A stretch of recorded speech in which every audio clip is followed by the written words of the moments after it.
speaker today, and she is going to tell us about the mother within. Marilyn Freed, thank you.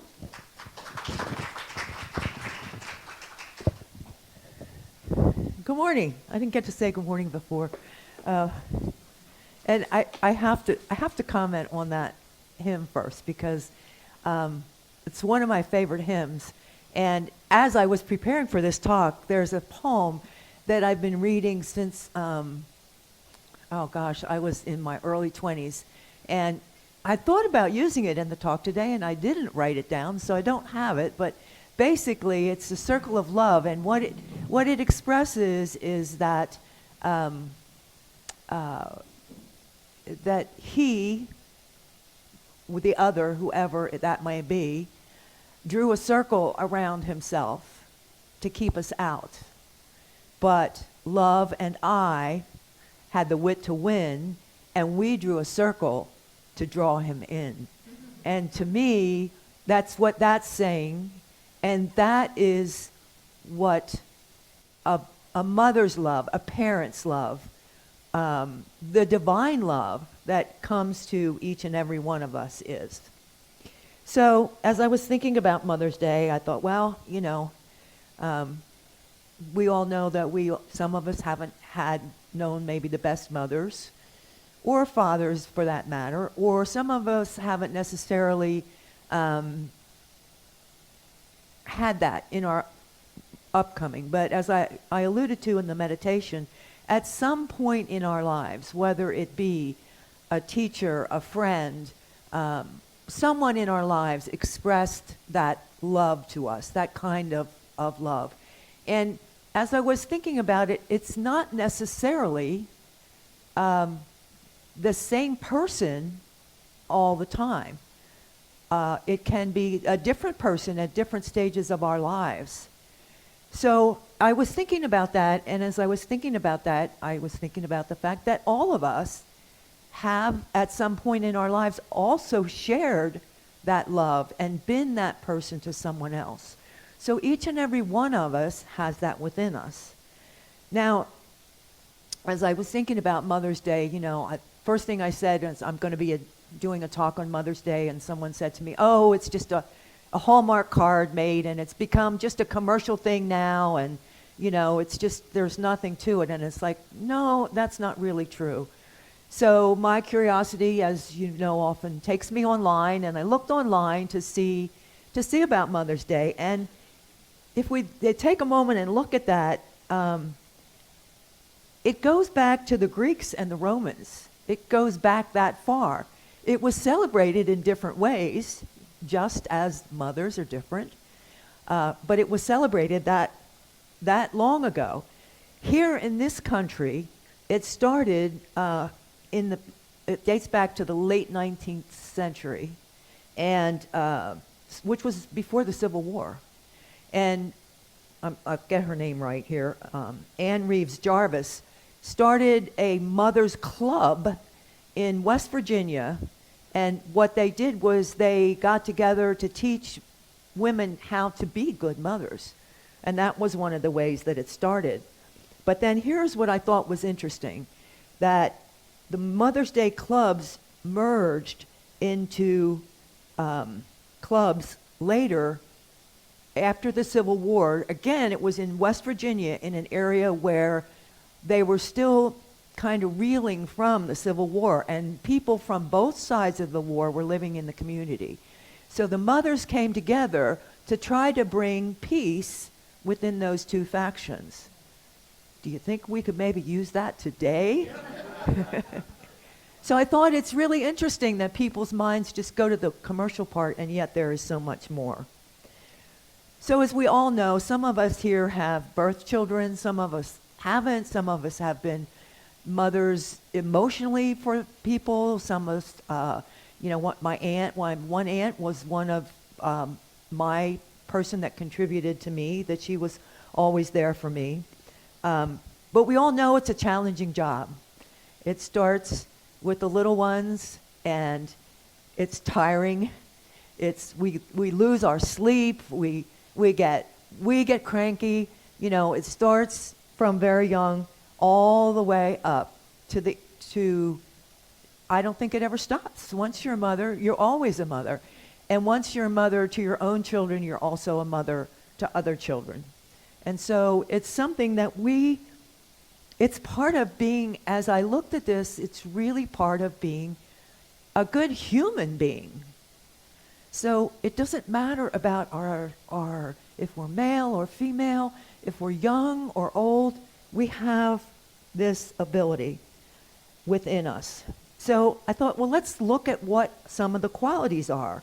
Some of the qualities that we think of as motherhood.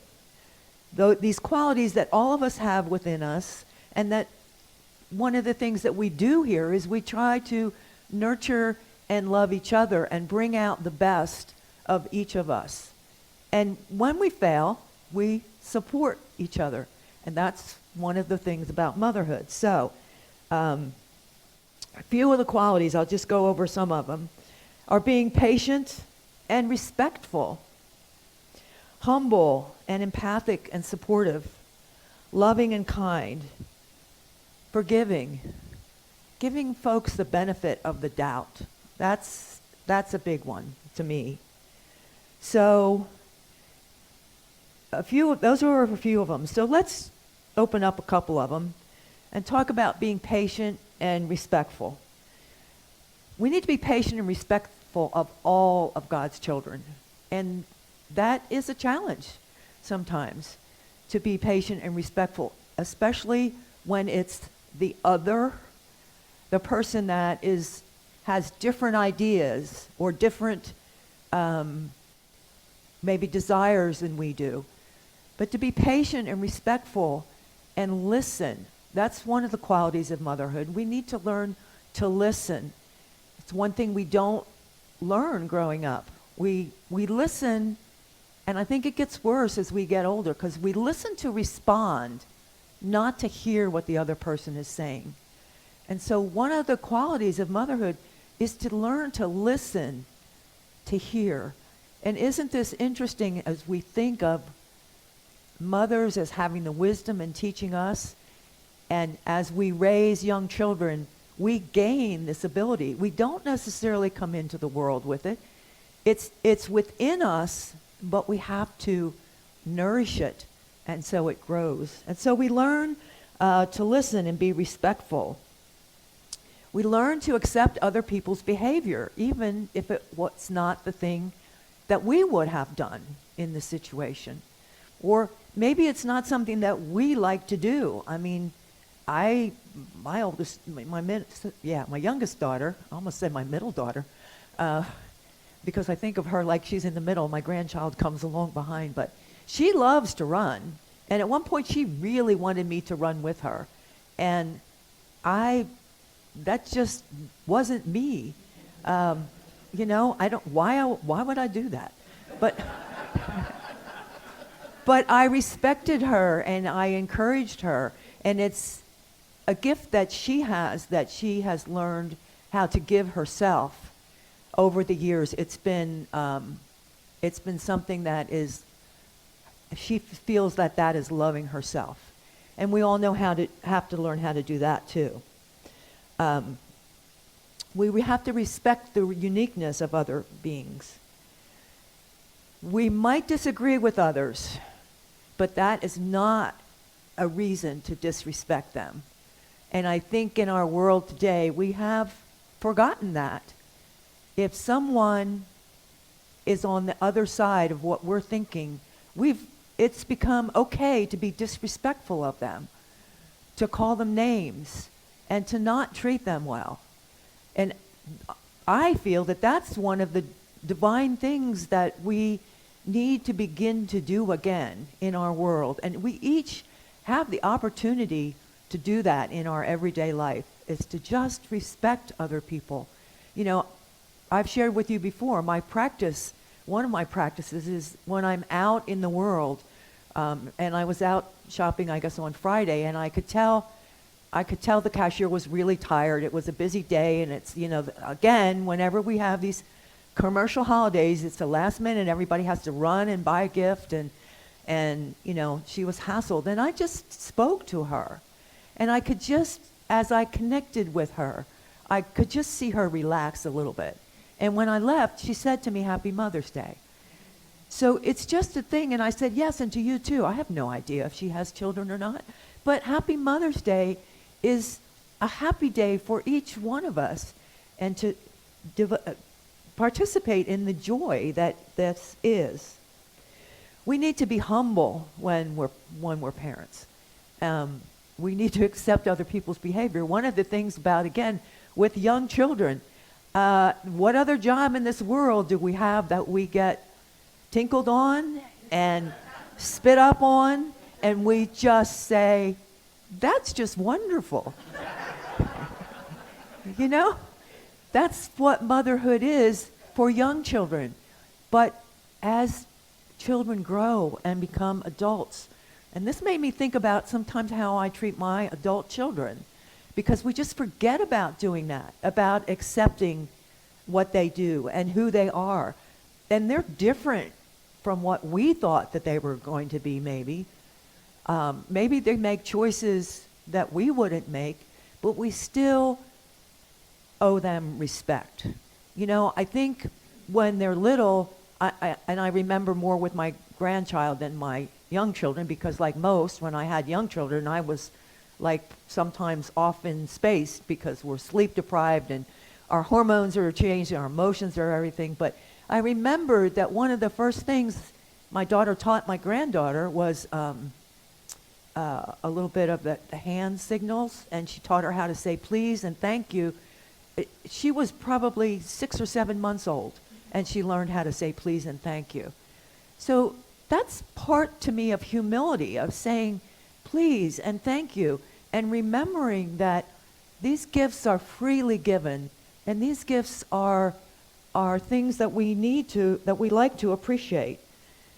And one of the other things is, and being humble is, when we see in our own behavior something that we don't like, maybe because we were tired or whatever, is to apologize and try to do better next time. Not just a flippant, oh, I'm sorry, but really think about it. And I've been able to have some good conversations with my granddaughter on this kind of thing. And I see her now, she's 20, and I see her now in a relationship for the first time, and using those skills that as a grandmother I could pass on to my grandchild. I did not have that ability, even that wisdom, that knowledge, when I was young with young children. So that's another thing. Empathy. We've had talks here. Brene Brown has done talks. We could do a whole month of talks just on empathy. But some of the things about empathy is the ability to recognize and understand another person's feelings from their point of view, which is invaluable. And we have a simpler way of saying that is, don't judge me until you've walked in my shoes. And, things as, teenagers, little kids, teenagers, middle life, old people, in each stage of life, we have different things that are bothering us, different things. I know my eyes have been awakened in the last year or two to things that I just didn't expect. And so we need to have this empathy to try to understand how the other person feels. Not necessarily what we often do is we join in our pain or sorrow. Not getting in there with the person, but being by their side, supporting them, listening to try to hear and understand how it is they're feeling. So what we're looking at may seem unimportant to us, but in their lives it's really important. And so we need to really pay attention. And one of the things also about that is it's not a contest. It's not, well, I had a bad day at work today, and so you need to notice me. Well, I had a bad day at school today. I didn't pass the test. Well, that's not important. This is much more important. we tend to do that. And when we're joining in the pain, it becomes sometimes tit for tat. And that's not really listening. That's not really sharing. That, if we talk about putting the light of spirit into motherhood, into being a good human, we need to try to understand the other. We need to listen to them and allow them to express how they're feeling without interruption or judgment. Man, that's a hard one, I think, to do it without interruption or judgment. Because our minds automatically start to connect with, okay, I had that happen to me too. So, or something similar. And I'm getting a lot of practice with that right now with my sister who is back east, and she's still kind of recuperating from, some hard times in the last year. And I've backed off a little bit because I want to teach her unity, because she'll be fine if she knows unity, So I backed off a little bit because we've gotten to the point where she says to me, she's the big sister, I don't need you to tell me. And it's like, okay. And so I've gotten practice with that because I think we sort of go unconscious a lot of the time. We sort of stop paying attention to really what we're doing. So we need to listen to them and validate their feelings. And we need to avoid judging, because judging isn't doing any good for anybody. And I don't want to be judged necessarily, so why would I do that to someone else? And sometimes you can see the hurt on someone's face when you say, well, that just doesn't make any sense, or, why would you do that? There's difference between asking a person, why do you think that? Or why did you do that? Genuinely wanting to know, genuinely being curious, what are you thinking that would make you think that way? As opposed to, why would you do that? That's just saying, in a way, without saying the words, that's dumb.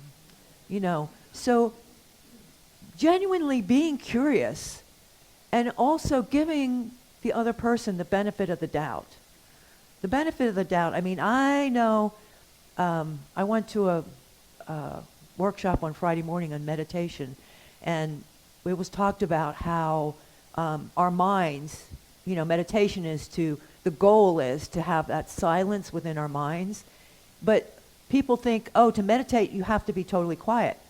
No. To meditate, your goal is to be quiet, but your mind is going to go off wherever it wants, and meditation is to learn to bring it back to the quiet. Oh no, this is what I was doing. Whatever form of meditation you're using, and there's many, many, many different ways. So the other thing that we need to do is learn to be nurturing and supportive and show interest in the other person. Realize who they are and encourage that. And I think we try to do that here. I mean, we heard it this morning. Wherever you are on your path, you're welcome here. That's what we're here as a family, as a spiritual family to do, to welcome folks wherever they are. I mean, honestly, that's the first thing I heard when I came into Unity, and it's why I'm still here in Unity all these years later, because I've always been encouraged to learn and grow.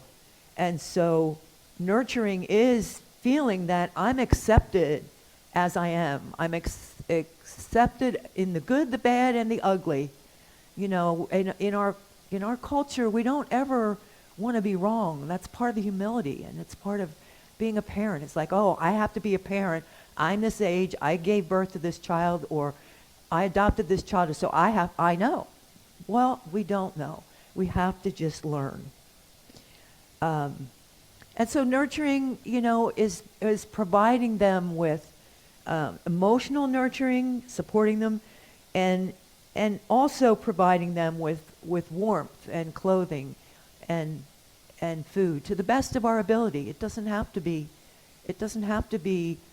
the McMansions and all these things that we see on. It doesn't have to be that commercial stuff. kindness and forgiveness. And again, to me, it brings up manners.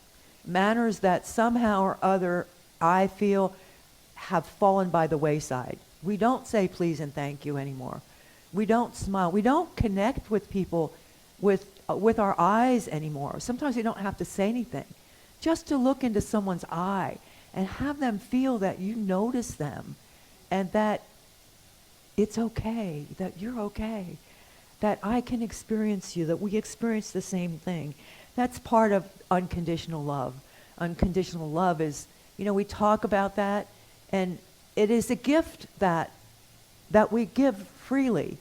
I know as my children were growing up, especially the preteens and the teens, there were times when I would say to them, I will always love you no matter what. But right now I don't like your behavior. So they would look at me and just look at me. I think they didn't quite understand that, and at the time I didn't have the tools to really explain that to them. But I think we all come to places like that, even with our best friends, with our children, with our parents, But if we can remember the part of I'll always love you, that's the divine love. That's the parents' love. That's what each and every one of us have in us. So as we come to the close of this, I don't know what you guys know as mother's love or what you guys see, but I hope it's opened your mind and your heart a little bit to the fact that we all have that. We're all living in that. And a mother's love comes in many forms and from many places. It's a gift to be cherished and shared. And I'm just going to end, I thought of it this morning on the way. I think that some of the things that we say here every Sunday are things that, because we say it every Sunday, it just becomes rote. It just becomes something that we say. Divine love flowing through me. Divine love flowing through me blesses and multiplies all that I am, all that I have, all that I give, and all that I receive. We say that when we're blessing the offerings, the financial part of what we do. But we can remember that as we interact with each other in our church and in our world. Another thing that I never heard before, I have to say this, until I got to Unity, is I love you, I bless you, and I appreciate you just the way you are. And when we say that, we're saying it to the kids in ourselves. But when we say that, if we really think about the words that we're saying, not just for our children, but for every one of us here, how wonderful is that to hear that? Because we don't say that so often. And then, of course, wherever you are on your spiritual path, you're welcome here. So I hope as you go through this day and through this week, you remember that each one of us has that divine love, that blessed love within ourselves. And as we remember it and we touch it, we can share it with each other. Thank you.